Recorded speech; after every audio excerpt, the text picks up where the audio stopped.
காலை வணக்கம்ப்பா. இப்ப நான் காப்பி பால் யூஸ் பண்ணாம காப்பி இங்க வரமல்லி காப்பிப்பா. புதினாவும் கருவேப்பிலையும் போட்டிருக்கேன். அந்த சுக்கு மல்லித்தூள் அதையும் போட்டிருக்கேன். போட்டு கொஞ்சம் நாட்டு சக்கரை போட்டு வச்சிருவேன். அவ்வளவுதான். பாலை நான் தயிருக்கு தான் யூஸ் பண்ணுவேன். காய்ச்சி வச்சிருக்கேன். இப்ப அதை கொஞ்சம் வெகு வெறுப்பா இருக்கும்போது உர வச்சு மத்தியானத்துக்கு யூஸ் பண்ணிக்கிறோம். நாங்க சுக்குக்கு முந்தின வைத்தியம்ல சுப்பிரமணியனுக்கு முந்தின கடவுள்லப்பா. சுக்கு அனைத்து நோய்க்கு நல்லது. மல்லி ஹார்மோன்ஸுகளை சரி பண்ணக்கூடியது, உடம்புக்கு குளிர்ச்சியை தரக்கூடியது.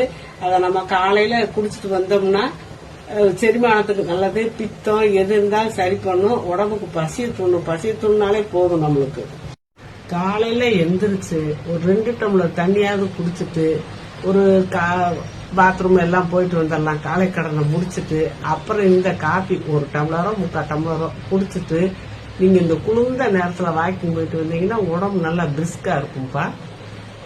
வளமுடன். மீண்டும் சந்திப்போம்.